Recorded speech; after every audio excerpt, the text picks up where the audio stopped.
Olá, seja muito bem-vindo, muito bem-vinda ao podcast Meu Momento Místico, conteúdo produzido pela WeMystic Brasil. Eu sou a Vivi Peterson, sou jornalista e astróloga e sou eu quem te faço companhia por essa jornada sem fim do autoconhecimento. Se você estiver escutando o nosso podcast por qualquer plataforma de áudio, convido você a pular lá para o nosso canal do YouTube, porque hoje estamos com um convidado, é isso mesmo. Queremos dar as boas-vindas a Ricardo Ida. Oi, Vivi! Que máximo estar aqui com você. Você sabe que ninguém pode ser feliz se não passou no seu podcast. É mesmo? Olha isso, hein? Eu vejo os grandes nomes da espiritualidade, do esoterismo, da filosofia passando por aqui. Aí eu falava, nossa, um dia preciso estar aqui. Eu já tô... E chegou esse dia, tá vendo? Oi, mãe! Aqui, assim, tô aqui. Ricardo, vamos lá. Para quem não te conhece, eu conheço bem já, mas eu quero te apresentar, quero que você que está me ouvindo, que está me vendo, conheça quem é Ricardo Ida. Doutorando e mestre em ciência da religião pela PUC São Paulo, professor, pesquisador, astrólogo, meu colega astrólogo, tarólogo e terapeuta. Autor de 2 best-sellers pela editora Alfabeto, apresenta diariamente o programa Vibe Astral na Rádio Vibe Mundial em São Paulo, colunista em jornais e revistas, também dirigente do Centro Espiritualista Luz e Vida. E em breve irá lançar 2 obras, Astrologia e um romance sobre a rota de Maria Madalena. Mas temos aqui também o mais recente livro Astrológico dos Planetas. Isso aí foi um bebê concebido a 14 mãos, a 7 cérebros. Olha, me conta um pouquinho desse desenvolvimento pela Lunai, né? É outra editora, nova editora, Lunai. E aí, são 14 cérebros, mas você é organizador. Eu sou organizador, então eu juntei 7 colegas que estudaram comigo há muitos anos atrás lá na Gaia, Escola de Astrologia, e aí a gente sempre teve um sonho de deixar uma produção no campo da astrologia. E, mais recentemente, a Samira Chahine, né, que é a fundadora, junto com a Miriam Morato, da editora Lunai, me perguntaram se eu tinha alguma obra para publicar em relação à astrologia. Eu falei, não. Eu tenho, na verdade, uma engatilhada, mas com uma outra editora. Porque até então era tudo espiritualidade. Posso mostrar aqui? Sim. Então, nós temos o guia para quem tem guias, é do Alfabeto aqui, Isso, né? do Alfabeto. Esse e o Laroê, Exus e Pombagiras. Esses dois. De astrologia você não tinha publicado ainda? Eu não tinha publicado. Okay. Aí vai sair um pelo Alfabeto, mas elas me perguntaram se eu tinha alguma obra. Eu falei, não tenho, mas você me dá até o dia 21 de janeiro, isso foi no mês de novembro, que eu entrego uma obra inédita falando sobre planetas. A gente sabe que tem guias excelentes, muitas obras em língua portuguesa, muitos autores consagrados falando sobre astrologia, mas nenhum livro tratando sobre planetas. E aí eu juntei uns colegas e falei, olha, é o seguinte, temos uma missão. Vai ser um livro uraniano e um livro, no sentido disruptivo, e um livro aquariano, na medida que vai ser feito em grupo e vai ser... A gente vai entregar para a editora no dia que Plutão entrar em Aquário. E aí, cada um de nós se empenhou em escrever 2 capítulos. Então, a gente mergulha nos pontos positivos e mais sombrios de cada um dos planetas, suas ações. A gente traz exemplos cotidianos, a gente traz a influência no aspecto psíquico, a gente fala também de filmes, músicas, séries, onde você pode aprofundar o conhecimento sobre cada um desses planetas. Perfeito. Então, saiu um livro que eu fiquei muito feliz. A Cláudia Lisboa leu, ela assina a recomendação na contracapa, Titi Vidal faz o prefácio, Tá aqui, Cláudia Lisboa, muito legal. Os grandes astrólogos disseram que era um guia que estava faltando aqui no Brasil. Poxa, parabéns. Acho que sim também, concordo, viu? Não vi ainda, mas pela temática, pelo objetivo, com certeza. E sucesso cada vez mais, Ricardo. Não, você... E eu quero a tua opinião como uma grande astróloga.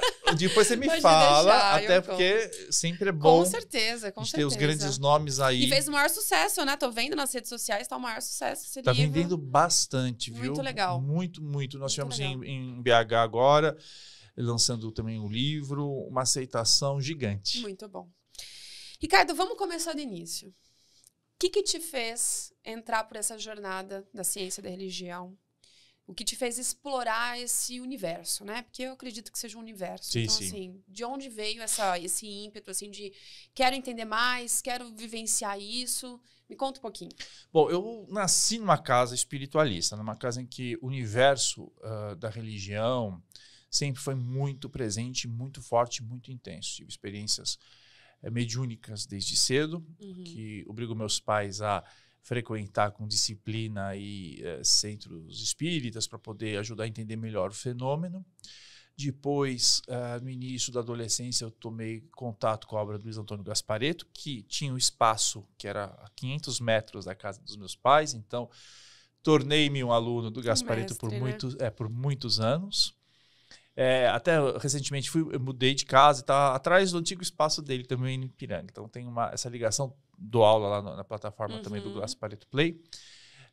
Em seguida, passei por toda uma trajetória dentro das religiões de matriz africana. Então, tive iniciação dentro do candomblé, e minhas obrigações, depois conduzi trabalhos dentro da Umbanda. Chegou um dado momento que eu disse, olha, eu queria entender hoje, sob uma outra perspectiva, um outro olhar, todas essas experiências. Né? Uma coisa é você ter sentido, você ter vivido, você ter acumulado no seu corpo, incorporado no sentido não, né, de mediúnico, mas trazer para o corpo uma série de experiências. Eu queria entender como é que a ciência explicava tudo isso. Né? Então, eu entrei nesse curso da PUC, é um curso que existe desde 1970, não, é um dos pioneiros, ciência da religião. Ele não está aqui para provar se existe espírito, mediunidade, se existe Deus, não é nada disso, mas ele traz uma série de pesquisas de como a religião, a espiritualidade ajudam a construir a sociedade, ajudam a construir o nosso tempo, ajudam a construir o indivíduo. Então, fiz o mestrado, foi bastante interessante, foi durante a pandemia, e aí eu fui estudar os rituais online. Né, como é que dentro da Igreja Católica, na Umbanda, dentro das diversas religiões, a internet, que espaço que ela estava ocupando, como é que ela estava agindo e como as pessoas estavam se relacionando com a espiritualidade através da tecnologia. E depois, agora, para o doutorado, estou entrando um pouco no campo de inteligência espiritual e também as questões ligadas as religiões esotéricas, para entender também como é que surgiram, como é que elas se construíram no decorrer do tempo. E o seu conhecimento ligado à astrologia, tarô, veio antes, suponho, ou não? Veio junto? Como é que, foi bem antes. E como que você faz essa união, né, dos conhecimentos aplicados, né, dentro da ciência da religião com já a sua atuação como astrólogo e tarólogo? Eu procurei... Bom, dentro da ciência da religião, a gente estuda a astrologia e o tarô numa perspectiva muito mais histórica, né? Então não vai... ou simbólica, para entender os aspectos mitológicos. A astrologia entrou na minha vida muito ao acaso. Eu sempre conto que eu era o cara que mais zombava de astrologia. Depois você me conta, Vivi, que eu quero entender direitinho a sua trajetória, porque eu era o cara que odiava astrologia. Você jura? É verdade. Embora eu adorasse, né, as revistinhas do João Bidu, amava, eu gostava com pisciano, mas eu tinha um pé atrás na astrologia, porque aos 18 anos eu passei numa consulta com uma astróloga que leu de uma maneira... hoje eu percebo que não era astróloga, ela se intitulava, mas ela leu de maneira muito equivocada o meu mapa astrológico e me deixou traumatizado com uma série de... Mas até então você não tinha conhecimento nenhum sobre astrologia, até então, foi totalmente leigo, tá? Na verdade, assim, como eu falei, eu durante a adolescência lia, mas gostava, ali, né? Aí tive essa experiência que foi muito ruim aos 18 anos e eu falei, olha, eu não acredito mais nesse negócio. E me tornei meio que um inimigo ferrenho da astrologia. Cético. Não só o cético, né? Porque cético simplesmente não acredita. Eu era o cara que falava, isso aqui precisa acabar, porque isso aqui é um embuste. Você jura? Foi horrível. Não consigo imaginar. Porque foi uma coisa traumatizante. Eu fico imaginando essa criatura hoje dando consulta e desencaminhando muita gente, porque ela falou assim, nossa, olhou meu mapa e falou, nossa, você vai ficar pobre pro resto da vida. Que isso, mas aí vai na... Nossa, mas aí a ética da coisa também, zero, né? E aí eu passei muitos anos, passei praticamente uns 15 anos detestando astrologia. Olha. Aí eu viajei com o Luiz Pellegrini, né, que era o editor da revista Planeta. Sim. Durante muito tempo ele foi editor da revista Planeta. A gente foi para a França, para a região da Borgonha. Era uma viagem de vinhos. Eu dirigi o escritório de turismo francês aqui no Brasil. E aí eu levei uma série de jornalistas para conhecer a Borgonha. Chamado Press Trip. Press Trip, justamente. E aí, nessa viagem, o Luiz foi me mostrando uma Borgonha, porque a Borgonha foi incorporado à França mais recentemente. Mas tinha aquelas coisas muito misteriosas, tinha escultura de coruja para todo lado. Ocultismo gritando. E aí a gente entrava em várias igrejas e aí ele me mostrava todos os símbolos astrológicos, todas as referências dentro das igrejas. Aí eu tipo, isso é um homem tão inteligente, como que você pode acreditar nessas bobagens? Aí eu pisei no dedinho do Luiz. Ele falou, Ricardo, ele já estava no alto dos seus 70 anos. Eu falei, olha, você não pode zombar de alguma coisa se você não conhecer a fundo esse assunto. Só uma pergunta, rapidamente. Você tinha quantos anos aí? Eu tava com 30 e poucos. Hoje eu tô com Retorno 48. de Saturno ali. Gritando. E aí ele falou, olha, você não pode zombar de um assunto se você não conhecer com profundidade. Né? Ainda deu aquela bronca. Deu aquela bronca. E ele contou a história dele, que foi muito curiosa também, porque ele em 1982, ele foi entrevistar o Dalai Lama e na Índia. Ele morava em Paris, e aí ele foi escalado para fazer uma entrevista com o Dalai Lama, e aí ele, nessa viagem, imagina, 82, estamos falando de 40 anos atrás, ele pegou tifo e quase morreu, e foi curado pela medicina tibetana. Olha as histórias. E ele ficou muito curioso com essa história de medicina tibetana, porque a alopatia, naquele momento, não funcionou, mas a medicina tibetana funcionou para ele, curou, ele voltou para a Europa. Ele tinha perdido muitos quilos. E aí, no ano seguinte, ele resolve entender da medicina tibetana e ele descobre, pasmem, que o primeiro ano da faculdade de medicina no Tibete se aprende trânsitos astrológicos. E aí ele falou... Teve que estudar astrologia. Ele falou, então você vai olhar... E aí eu resolvi estudar e fiquei apaixonado e não larguei mais, né? E você lá, não funciona essas coisas. Paguei a boca. Mas daí você foi buscar, aí você foi atrás. Aí eu fui estudar lá com o Robson Papaléu, na Gaia, depois fui fazer outros cursos em outros lugares, então me aprofundei bastante.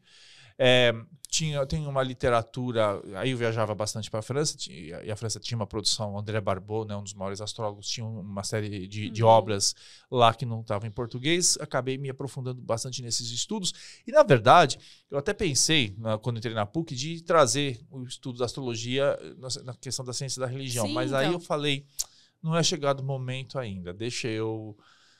Mas vai. Em algum momento, sim. Muito bom. E como que você vê hoje? Aí você citou, né? Depois eu queria até entender um pouquinho mais do seu trabalho dentro, né, do curso de Ciência da Religião, enfim, que você citou na pandemia. Hoje, momento contemporâneo, Plutão em Aquário, aquelas coisas todas. Como é que você vê hoje o papel da astrologia e do tarô? Como auxílio, como ferramenta, como autoconhecimento? Como é que você viu desde quando você estudou, quando você teve esse acesso até agora? Acho que a grande questão que as pessoas se colocam é o autoconhecimento. Durante muito tempo, né, quem ditava o propósito de vida das pessoas era a religião. Então, basicamente, as pessoas estavam dentro de religiões muito engessadas e quem dava o propósito, o que ela ia fazer na vida eram as religiões. Com essa migração do poder da instituição religiosa para o próprio indivíduo, né, que a gente fala assim, as pessoas são espiritualistas independentes, elas acabam construindo as suas próprias histórias espirituais e construindo o seu próprio sistema de se relacionar com a espiritualidade. Perdeu-se uma coisa, a questão do propósito de vida. E aí, não é à toa que você entra nas livrarias, um monte de livro. Qual é o seu propósito de vida? Ikigai, Ikigai, Ikigai. Né? As pessoas, todas elas dizem, nossa, não sei o que eu estou fazendo na vida. Nossa, eu estou aqui num dilema profissional. O que eu vou fazer? Eu não sinto que o meu trabalho ajude a comunidade, faça sentido para mim. E eu acho que a astrologia e o tarô entram nesse momento como ferramentas de autoconhecimento e de uma linguagem muito apropriada para você entender melhor quem você é e, no caso do tarô, ainda resgatar uma série de informações inconscientes. Eu acho que muitas das crises, das tensões, tenho certeza, que nós vivemos, elas são fruto da falta de confronto, da falta de entendimento do nosso propósito de vida e, mais ainda, das mensagens desse inconsciente. Acho que a gente guarda muito lixo dentro da gente, a gente finge que nada acontece, a gente assume uma série de cargas de pessoas, de expectativas que levam a gente a se desconhecer completamente E a astrologia e o tarô, eles vêm como uma ferramenta essencial para colocar você de novo na rota e poder lidar até melhor com seus desafios, né? A gente está vendo um boom aí, né? Acho que até com as redes sociais, você me perguntou, mas eu estudei astrologia já tem um tempinho, já vai aí para quase 10 anos, e bem nessa transição das redes sociais, quando a gente começou a usar mais. E conforme as redes sociais foram chegando, né, foram se espalhando, parece que a astrologia ela começou a falar mais, as pessoas começaram a falar mais. Muito ainda, né, superficialmente, mas começaram a falar. Então, hoje eu vejo realmente que a gente está nesse processo de... Está no guarda-chuva do autoconhecimento, né? Então, do autodesenvolvimento. Então, você tem toda a razão, tá? Cada vez mais para a gente se conhecer. E quando a gente fala de espiritualidade, existe aquela confusão básica com religião, né? Então... Sim. Como é que você aborda isso né, dentro do seu trabalho e como a gente pode implementar a verdadeira espiritualidade na nossa vida? Eu acho que espiritualidade ela tem a ver muito com a própria palavra espírito. E espírito é a essência. Eu sou daqueles que acredita que a essência você pode encontrá-la em diferentes caminhos que não necessariamente passam pelo sobrenatural. Uhum.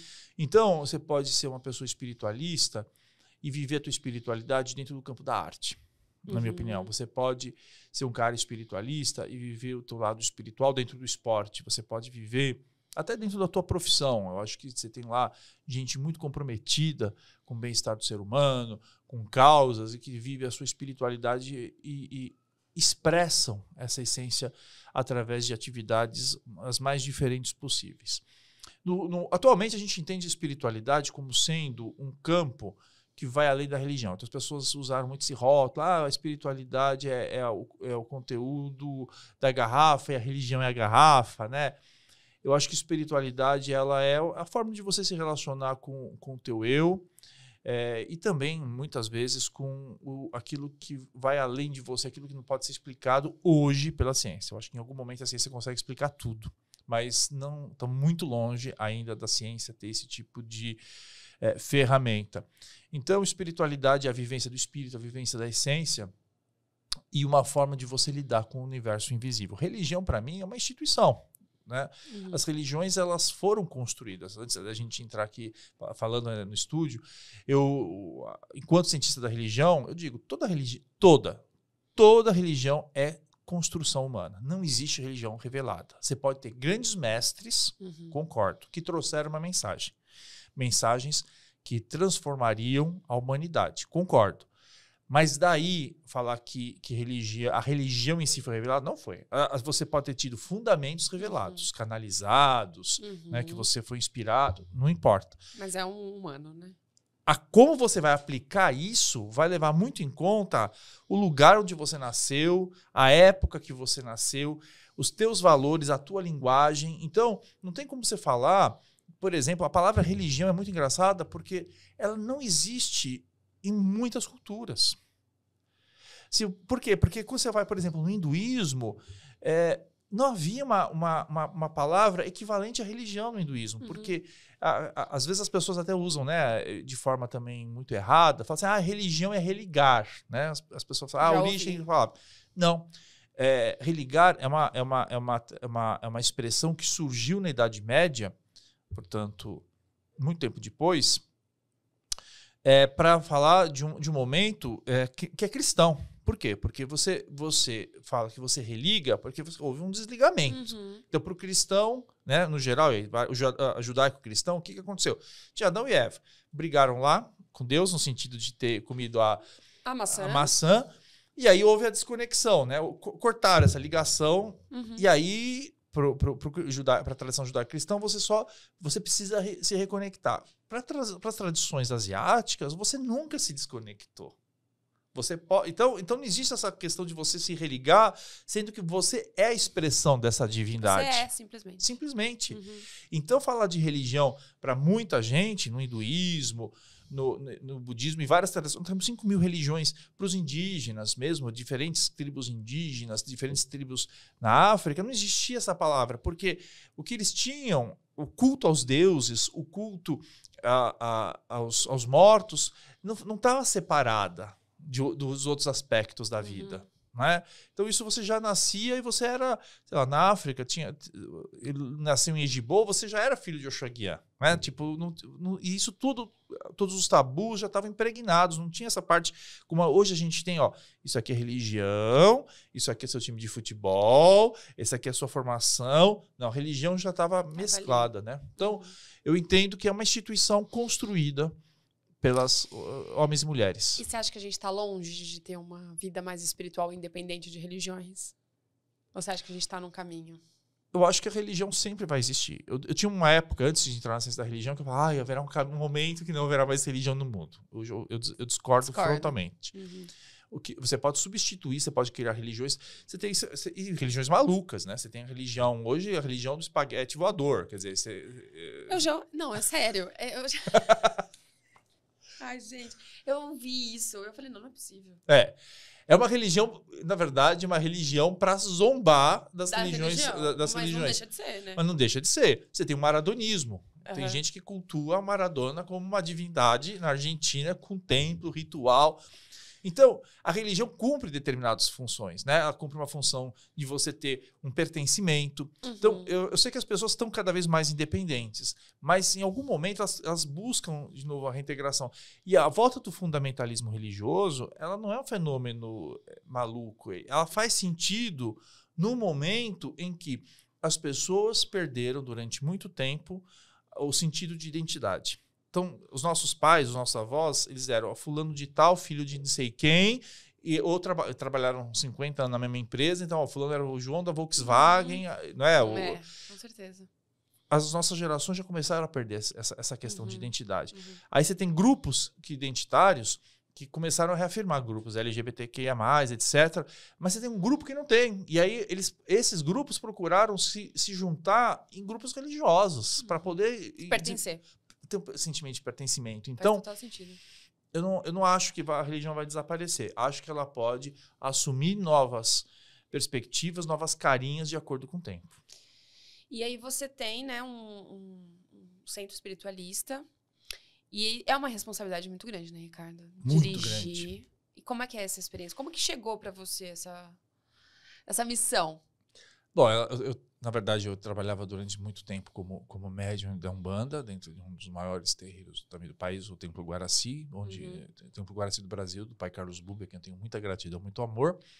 Chegou um dado momento que o plano espírita falou, olha, agora tem que seguir um outro caminho e com o apoio da sua tia, da minha tia, a minha tia que era uma mãe de santo muito conhecida no interior de São Paulo.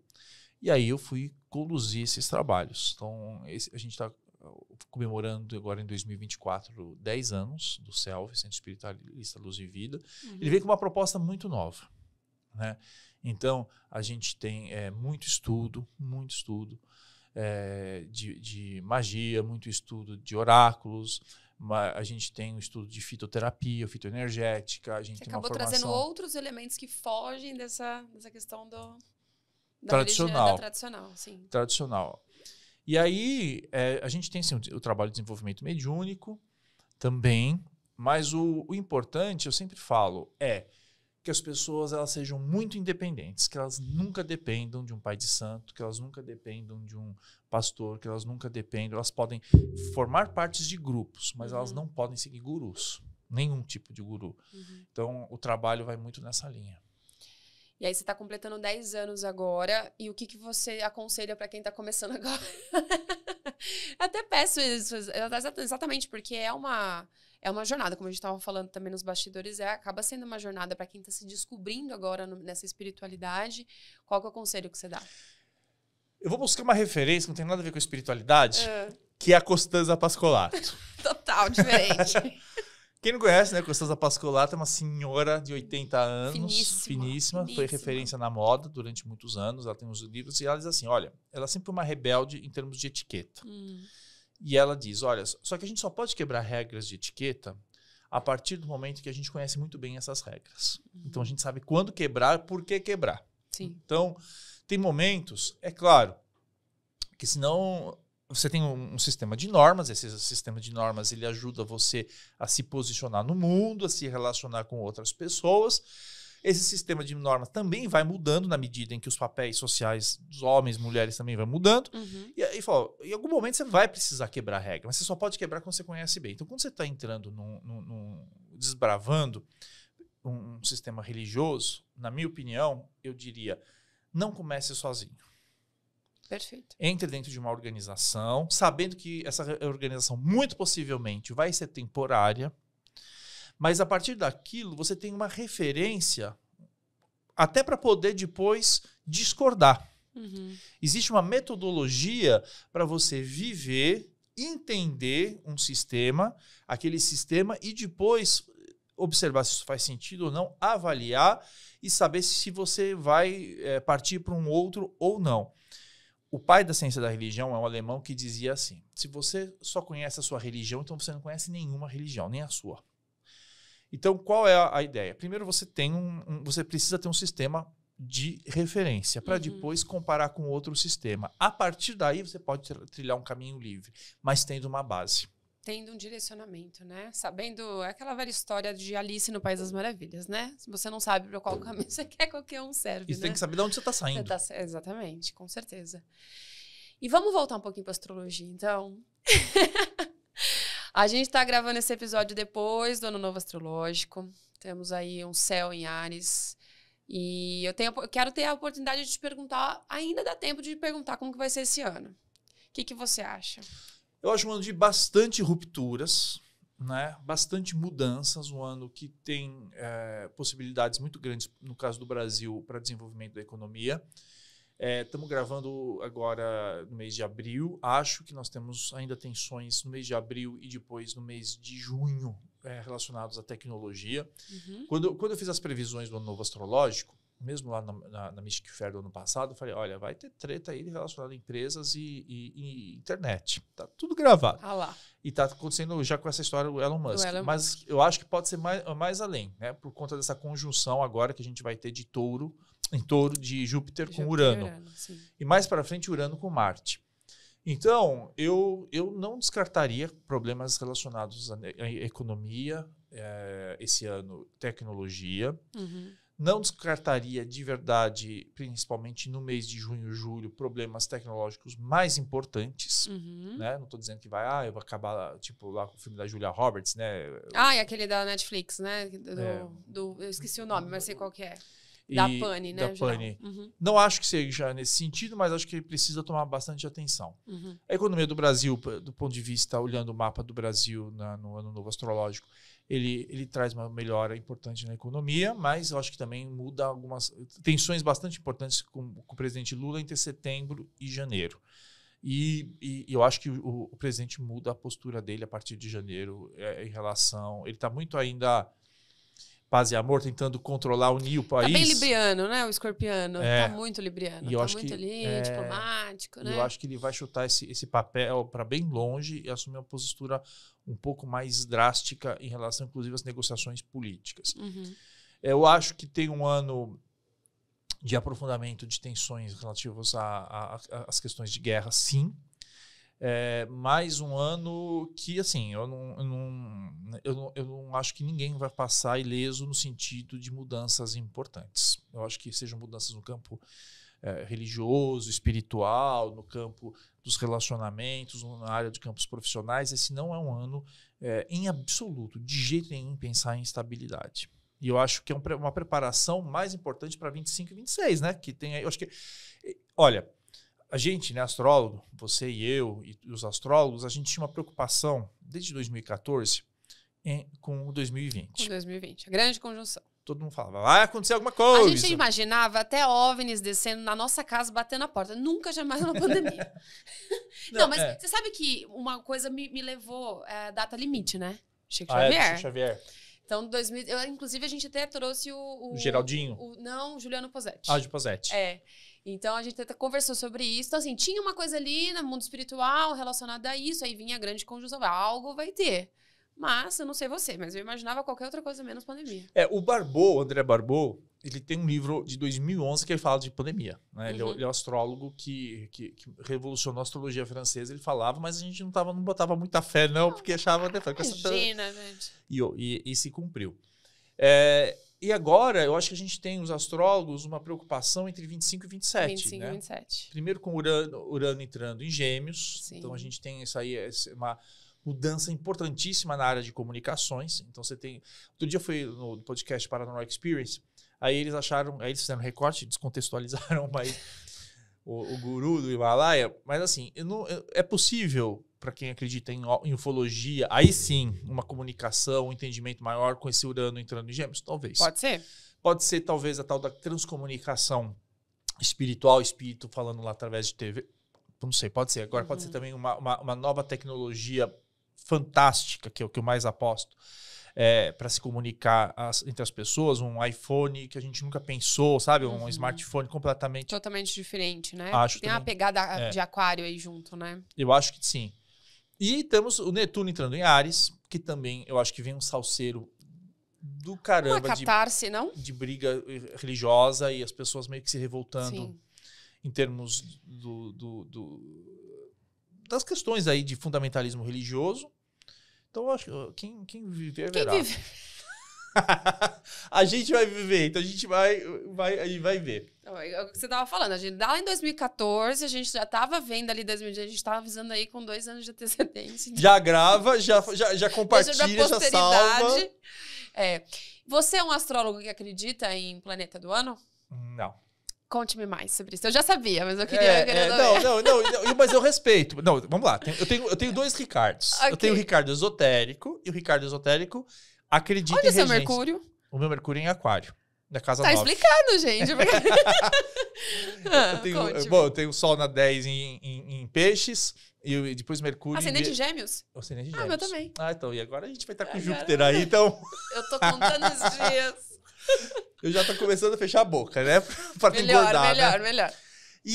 Mas então, eu enquanto esotérico, enquanto praticante de magia astrológica, porque a minha magia que eu mais gosto de praticar é a magia astrológica, é claro que eu vou levar o Saturno, por exemplo, como regente do ano.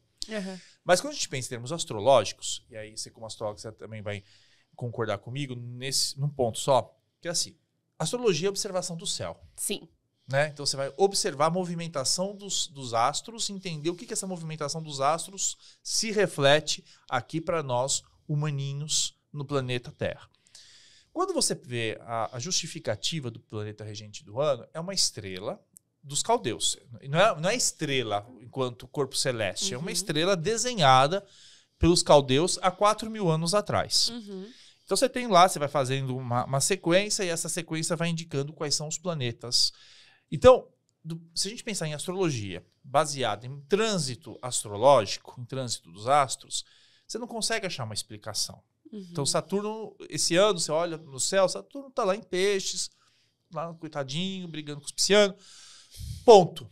Mas você não vê qual é esse trânsito que traria essa relevância para Saturno. Por exemplo, Saturno... em 2020, quando todo mundo achava que era o ano do Sol, fazia sentido, porque Saturno era isso, era restrição, era disciplina, era responsabilidade, recolhimento, até morte. Tudo bem. Foi um ano de sol, né? E esse é um ponto, assim, aí que não tinha nada de solar. Então, do ponto de vista astrológico, primeiro, você não tem nenhuma movimentação que explique isso. Isso aqui trata-se de um conhecimento que ninguém sabe de onde surgiu, também é aquilo. Pode ser, foi passado pelos espíritos, sei lá, 4.000 anos atrás. Não sei o que aconteceu, mas ninguém sabe qual é a base, que leva à construção dessa sequência. Esse é um ponto. Então, aí o ponto número 2 é pela experiência. 2020 não foi um ano que a gente pode falar que foi solar. Até talvez a gente puxar muito a nossa interpretação, porque a gente teve que se voltar para si próprio, para a questão da identidade, talvez para a essência. Aí talvez faça sentido. E, por fim, desconsidera planetas mais recentes. Eu sei que agora está com essa mania todo mundo de astrologia tradicional. Só que assim, gente, vamos falar de história da astrologia. Um dos maiores astrólogos da história, é o Morin. Tem as leis de Morin que você precisa conhecer para fazer uma boa interpretação de mapa, 100 e poucas leis. O cara, em 1500, ele olhava para o céu e olhava para o mapa astrológico dele e ele só tinha desgraceira na casa de casamento do cara. E ele falava, não é possível, uma mulher morria. Ele era tipo viúvo negro, todas as mulheres morriam na vida dele. O que ele tinha lá? E ele não sabia. Ele falou, não é possível, eu não tenho uma estrela, eu não tenho um planeta, eu não tenho nada na minha casa 7. E a casa 7, mesmo o regente, não estava tão ruim na posição dele. Só que depois foi descoberto que ele tinha um Urano que fazia muito maus aspectos na casa 7 dele. Então, quando um astrólogo tradicional fala para mim assim, porque eu não vou considerar Urano, não vou considerar Netuno, não vou considerar Plutão. Tem que considerar, com certeza. Mas eles falam, vamos ficar só no Saturno, né? Não. Como é que fica? Muita gente me pergunta sobre Plutão. Porque a astronomia não considera mais como um planeta. Eu falo, mas a gente considera. A gente continua aqui com a galera de Plutão, ainda mais, né? De Escorpião, não tem como não falar. Mas é verdade, tem muita gente que para em Saturno, né? Não continua. E são trânsitos importantíssimos. A gente tá com Netuno em Peixes, é o lei da fake news. A gente nunca tá... As pessoas estão meio malucas. Tem uma explicação astrológica com Netuno em Peixes, que tá desde 2016 fazendo esse tormento. 2006 fazendo esse tormento na nossa... Não, 2006. 16. Fazendo esse tormento na nossa vida. Agora, a mesma coisa, eu falo isso nos 2 primeiros capítulos do livro astrológico dos planetas. As pessoas falam assim, Plutão não é planeta. Eu falei, pouco importa se Plutão é planeta, se é um tênis em órbita, se é um resto de asteroides, se é um planeta não. Sim. Porque o que importa é que ele tem é um corpo celeste. E tá lá aí, gente. Tem tá que lá. considerar. Sim. Esse é um ponto. Agora você vai falar assim, que é outra discussão que me tô dos rolos com os astrólogos. Os astrólogos falam assim, você acredita que planeta influencia nossas vidas? Eu falo, não. Aí fala, como não? Eu acredito que eles sinalizam por um outro aspecto. O que está no céu se manifesta na Terra. Isso eu acredito. Agora, que influencia, eu acho que não, justamente porque o Plutão é um planeta anão, muito pequeno, com uma massa muito pequena, há muitos anos-luz do planeta Terra. Então, do ponto de vista magnético, não conseguiria influenciar. Por outro lado, quando a gente fala em Lilith, quando a gente fala em parte da fortuna, também não são corpos astrológicos, são cálculos matemáticos. E como é que um cálculo vai influenciar? Então as pessoas falam, e aí? Então eu acredito, como Jung, que existe uma sincronicidade. E acredito, como Morin falava, que a astrologia é o recado de Deus, é o recado dos deuses, da deusa, como você quiser entender. Mas o que está na astrologia, a gente consegue, é como se fosse semáforo, está dando alertas importantíssimos de coisas que estão acontecendo. Mas eu não acredito que seja no sentido da influência. Eu acredito assim, muita gente fala sobre a previsibilidade, Sim. né, das coisas, tanto para o tarô quanto qualquer oráculo, né, astrologia, enfim. Então é aquela velha história, as pessoas elas querem escutar aquilo que elas querem ouvir. Sim. Né? Então, o que vai acontecer no meu dia? Então é isso. Se aconteceu qualquer coisa fora, culpa do horóscopo, culpa do tarô, enfim. A gente ainda tem livre-arbítrio, né, Ricardo? Sim. Então eu também acredito nisso. Então, assim, aponta direções, mas quem vai fazer somos nós. Não, mas eu até acredito que a astrologia, ela é perfeitíssima. Por isso que eu acredito, não só acredito, eu sei que funciona. Porque ela indica onde vai acontecer as coisas. E vai acontecer. Agora, eu não sei como é que... E é por isso que como é que se estabelece. Esse é o ponto. Quando as pessoas... A gente na academia discute muito isso. Se a astrologia é ciência ou não. E hoje a gente fala, a astrologia não é ciência, mas é um campo de saber. Só que a astrologia funciona. Então, eu até escrevi isso no meu livro. Hoje, a ciência... A gente não se trata de discutir se a astrologia é ciência ou não, mas todo mundo é unânime em falar, inclusive os próprios astrônomos e astrofísicos, que a astrologia é um problema para a ciência, porque ela funciona e ninguém sabe por quê. E ninguém sabe por quê. E continuaremos assim por um tempo. E aí você citou sobre magia astrológica. Sim. Conte-me mais. Então, o que seria? Magia astrológica é você dominar os códigos de magia a partir da astrologia. Tá. Então, vamos imaginar o seguinte. Você pode fazer lá uma magia para algum. E aí um ponto interessante, porque um dia eu fiz uma pesquisa que eu achei bastante interessante a partir de uma provocação de um professor chamado João Bianco. Ele diz assim, será que se você jogar nos búzios uma determinada situação e você observar na astrologia o céu, vai combinar como aconteceria com o tarô? Porque, em princípio, não importa se você está jogando runas, tarô, numerologia, mas a resposta tem que ser a mesma. Exatamente. Tem que ser a mesma. certeza. Aí fizemos o teste. Aí a gente começou a ver assim, nossa, fulano tava lá encrencado com Exu. E olhava, tava com um trânsito complicado de Mercúrio. Nossa, fulano nos bustos tá encrencado com Oxum. Tem que fazer negócio para Oxum. E aí no trânsito astrológico tinha um assunto para resolver com Vênus. E aí começamos a fazer essa correlação. E aí o que a gente começou a entender? Que, no fundo, a natureza é uma só. Somos nós que damos, através das nossas linguagens, das nossas religiões, que damos uma interpretação para aquilo e a gente...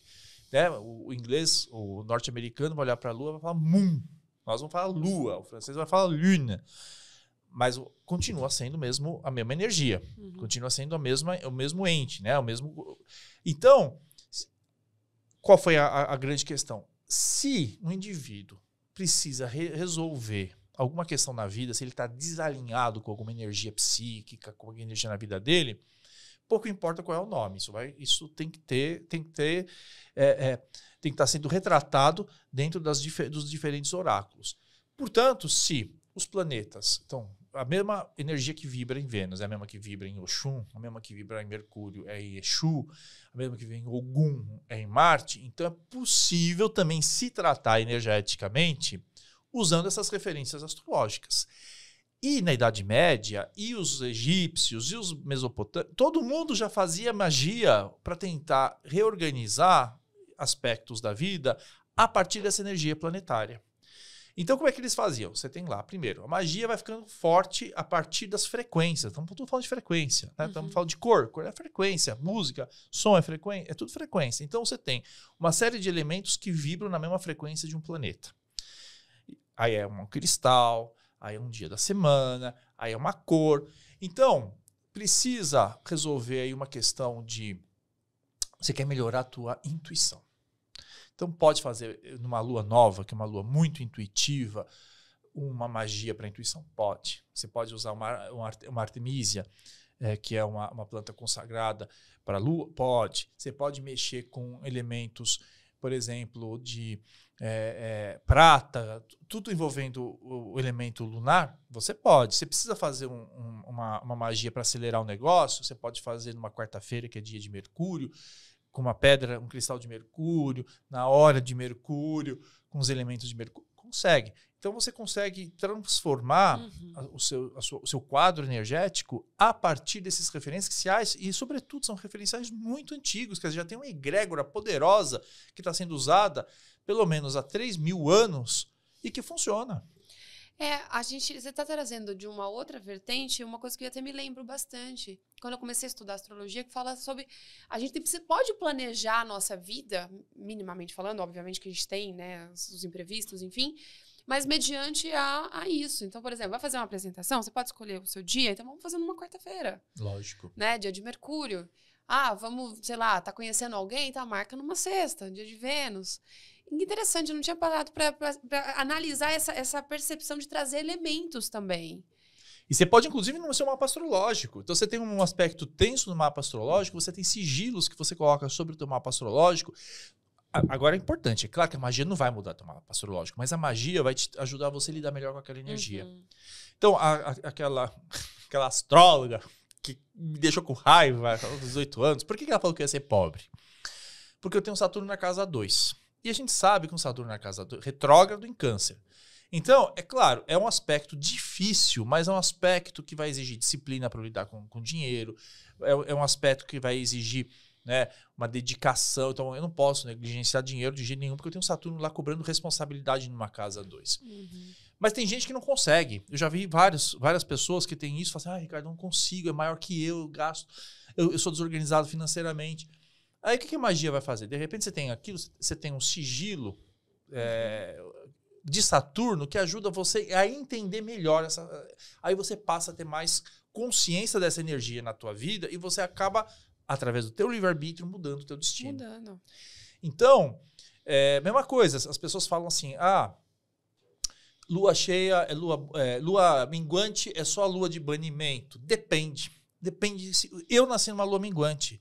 Então, por consequência, essa lua minguante, para mim, como eu nasci na lua minguante, ela tem um poder também de fazer nascer, para mim, não para todo mundo, ser um poder criativo. porque eu nasci numa lua minguante. Sim. Então, você tem elementos de magia planetária, magia astrológica, quando eu dou esses cursos, lota. Para as pessoas entenderem que você pode lidar com isso, porque às vezes as pessoas têm medo de fazer de matriz africana, né? Eu tenho no meu livro Laroyer as receitinhas tudo para resolver com o de Exu. Mas as pessoas mesmo... As pessoas têm medo. Tem medo. E falam assim, não vou. Agora, mexer com essas coisas. Mexer com essas coisas. Agora eu falo assim, vai fazer uma magia para a lua? Ela faz. Ela não quer fazer, mas para Iemanjá, que é uma força... Mas para a lua, ela faz. Engraçado isso. E o que você indica para Saturno na 7? Não tá retrógrado, tá conjunto com Marte. Não, então, é a consciência, eu acho que tudo é uma questão de consciência. Mapa astrológico, né? Eu acho que você, quando você dá suas consultas, você deve perceber isso. As pessoas elas ficam muito mais aliviadas de tomar consciência do que elas são para assumir o poder de transformação. Mas isso é básico. Isso é o que eu tava falando. Assim, eu também eu leio o baralho cigano, né? Então é aquela coisa do embaralho de novo. Não é possível. Tira a carta dos ratos. Não é possível. Então, assim, justamente... O que é a carta do rato? A carta do rato é desgaste, é perda. Eita. Então, aquela coisa, quando sai, tem aquela brincadeira, né? Não, embaralha, tira essa carta. Não, vamos né, ter a realidade ali. Mas tem muito isso. O mapa, pra mim, ele foi um divisor de águas no sentido de quais são as possibilidades e os desafios. Não significa que os desafios, a gente vai morrer com eles. Eu vejo muito como uma nuvenzinha. Sim. Né? Então você aprende a lidar, você, né, reconfigura a sua rota, mas tá ali, ó. Deu uma bobeada, não vem volta, né? Mas tá aí uma maneira de lidar melhor com esses aspectos do mapa, né, Ricardo? Porque, nossa, e o povo brasileiro gosta de uma magia, não? A gente tem, né, no mapa astrológico o Netuno lá bem com Urano, que mexe com o regente do Brasil, né? Do ascendente do Brasil. Mas você sabe que tem uma questão que eu acho bastante interessante quando a gente está falando aí também de mapas. Você levanta um ponto que eu acho que é essencial, que se a gente não aprende a lidar agora, a gente vai carregando para as próximas encarnações. Correntinha. Que é o tal da astrologia kármica, né? De você observar. Eu tive a sorte dos meus pais, como te falei no início da vida, de me levar alguns dos maiores médiuns do país. Então, eu tive a oportunidade de conhecer desde Divaldo Pereira Franco, vários dos médiuns importantíssimos no país. E aí, nessas minhas andanças quando criança, eles informaram qual era uma das minhas encarnações. Então, eu tive uma das encarnações, uma das últimas, foi como escritor. Não vou revelar, mas... E aí, é engraçado, porque quando eu aprendi com a Nádia Oliveira mapa astrológico kármico, ela foi uma professora, uma das grandes referências, e ela sabia disso, ela falou assim, vamos ver uma coisa. Pega o seu mapa agora, né, de hoje, né, do seu nascimento. Vamos pegar desse fulano que os médios dizem que você foi. Vamos comparar. E é impressionante. Por quê? É claro que esse mapa só vai ser repetido daqui a 200 mil anos, mas um monte de aspecto do dia da morte do fulano bate com o nascimento meu. O que quer dizer isso? Que tinha aspectos, inclusive, que precisavam ser trabalhados e manda para outra vida. E que manda para uma outra vida. Isso é impressionante. E coisas que não foram resolvidas lá, porque aí você vai olhar enfim, a obra, a vida, uma série de problemas, de tensões que o sujeito tinha, inclusive o Saturno na casa 2, naquela vida, e que não foi resolvida, e continua karmicamente nessa trajetória. A astrologia kármica, ela é uma paixão, assim. Nossa, ela é extremamente interessante. Muito. Né? Porque responde muita coisa, né? Ricardo, a gente está caminhando para o fim, mas antes eu queria que você contasse um pouquinho dessa sua obra que você está preparando de Maria Madalena. Como é que foi isso? Você tem que vir comigo para o sul da França. Lógico, já vou, claro, só me chamar. Eu fui agora, no final de 2023, eu fui para o sul da França, para um trabalho de pesquisa para entender essa rota da Maria Madalena. Na verdade, o governo francês me convidou, eles lançaram. A rota de Maria Madalena é uma rota que começa na cidade de Sainte-Marie-de-la-Mer. Para muita gente, conhece por causa dos ciganos. Sim, obviamente. Onde tá... Você conheceu? Conheci. Eu tenho paixão por ir lá. Sério, que essa cidade me chama. É maravilhoso. Eu tinha ido outras vezes por conta de trabalhos ciganos, de conhecer, mas dessa vez eu fui para conhecer a rota. Então diz a lenda que Maria Madalena, Lázaro, que foi ressuscitado por Jesus, Marta, Santa Sara né? Sim. também, e as tias de Cristo foram banidos, né? Eles foram expulsos ou fugidos da Palestina depois da morte de Jesus e foram para o sul da França.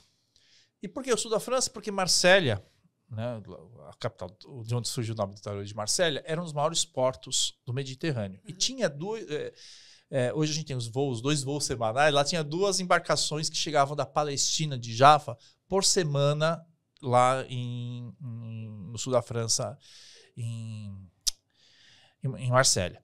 E tinha um outro portinho menor, que era esse portinho em Sainte-Marie-de-la-Mer. Então, durante muito tempo, acreditou-se o quê? Que Maria Madalena chegou junto com os demais esses discípulos, aportaram em Sainte-Marie-de-la-Mer. Em Sainte-Marie-de-la-Mer ficou Santa Sara Cali, Maria Jacó, Maria Salomé, Lázaro e Marta. E Maria Madalena seguiu adiante pela costa do sul da França, passando inclusive por Marsella, para fazer a pregação do Evangelho. E aí, depois conta-se então que ela morreu numa gruta e no final da vida, depois de ter convertido muitas pessoas. Arqueologicamente, descobriram vários pontos, sim, piscinas gigantes construídas no 1º século, onde eram feitos batismos constantes. E registros indicando que uma mulher da Palestina era uma grande pregadora. Olha só. Né, do povo celta. Mais do que isso, quando eles fizeram lá a análise, porque tem o que nós chamamos aí de relíquias, né? Tem o crânio, os ossos de Maria Madalena, chegou-se à conclusão, isso em 1990, portanto com uma tecnologia avançada, que se tratava dos restos mortais, efetivamente, de uma mulher da Palestina, de 1,60 m, que morreu em torno de 60 anos e que viveu aproximadamente 2.000 anos atrás. Então, qual a possibilidade de uma mulher da Palestina, né, ter sido enterrada e ser, não é? Existe um cruzamento, aí de informações. E essa rota foi a segunda rota mais importante durante toda a Idade Média. É claro que com a igreja, no momento de deixar a mulher de lado, essa rota perdeu força e depois Santiago de Compostela se tornou a rota mais importante. Mas, ainda assim, todos os reis da França saíam de Paris e faziam a peregrinação, porque Santa Maria Madalena é uma das protetoras da França. Então, recentemente, o Papa Francisco, querendo reorganizar o papel da mulher na igreja, determinou que o dia 22 de julho seja um dia que tenha a mesma importância que a data de Maria Madalena, que as datas de Pedro e Paulo, e que essa rota fosse, de fato, reconhecida como uma das rotas mais importantes do cristianismo. Mas, é claro, não só os católicos, o que tem de esotérico, o que tem de mulher fazendo, né, as mulheres que tratam do sagrado feminino, é incrível e é maravilhosa. São 14 dias que você pode fazer a pé, de bicicleta, de carro, não tem importância, diferentemente de Santiago, você pode fazer de carro. Você vai parando em diferentes cidades no sul da França e aí você vai tomando contato com os lugares em que Maria Madalena parou, onde ela fez as suas pregações, e também onde ela trouxe uma série aí de informações para o povo celta. Nossa, maravilhoso. Que história. Não fazia ideia. É incrível. Que legal. E quando lança?